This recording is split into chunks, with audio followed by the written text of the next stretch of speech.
Junior college strength ఎంత? 978 strength ఉంది. జనరల్గా ఇంత మంచి స్ట్రెంత్ ఎక్కడ ఉన్నది కాబట్టి ఇక్కడ ముగ్గురు టీచర్స్ లెక్చరర్స్ అడుగుతూ ఉన్నారు, పెండింగ్ ఉన్నదని చెప్తా ఉన్నారు. తప్పనిసరిగా నేను ఆ సెక్రటరీకి లెటర్ రాసి ప్రయత్నం చేద్దాం తీసుకునేటట్టు. అదేవిధంగా సమస్యలు చెప్తా ఉన్నారు. కొన్ని టాయిలెట్స్ బాత్రూములు లేవు, జైంట్స్ కంటున్నారు, అవి కూడా కట్టిద్దాం.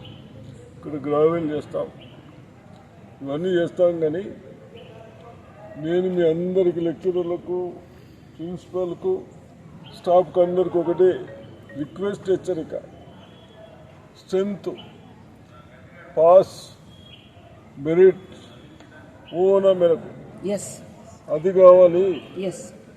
10కు 10 వస్తాయి కదా, 10కు 10 9.5 రా బాబు, 10/10 ఎన్ని వచ్చినాయి మీ కాలేజీలో అది చెప్పు నాకు.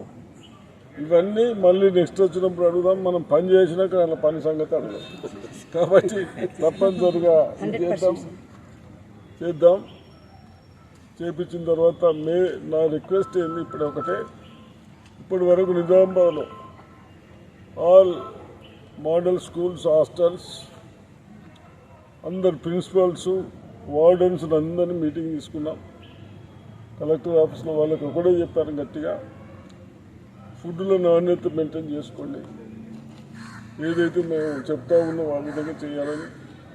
అదేవిధంగా టీచింగ్లో ఏ సబ్జెక్ట్లో వీక్ ఉంటారో అవుట్ ఆఫ్ 30-40లో 2-3 ఉంటారు, అంతకంటే ఎక్కువ ఉంటారు. అంతకంటే ఎక్కువ ఉంటే మీ వాళ్ళని 75% రావాలి.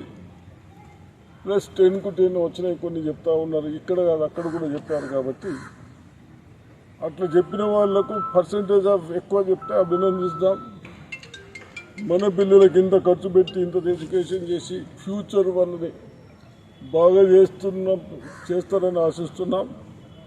చేయనప్పుడు తప్పనిసరిగా వాళ్ళ మీద యాక్షన్ కూడా తీసుకుంటాం. ఎక్కడైతే రిజల్ట్ రాదో, ఏదైనా సబ్జెక్ట్లో టీచింగ్ సరిగా లేక విద్యార్థులకు అవసరమైతే ఒక ఎక్స్ట్రా క్లాస్ పెట్టి ఆ సబ్జెక్ట్ చెప్పి, నేను అనుకుంటున్నాను బోధనలో ప్రాబ్లం ఉంటుంది, అందరూ టీచింగ్ మళ్ళీ అవసరమైతే చెప్పేటట్టు తయారైంది. కాబట్టి తప్పనిసరిగా ఇవి కూడా నేను కంప్లీట్ చేపిస్తాను.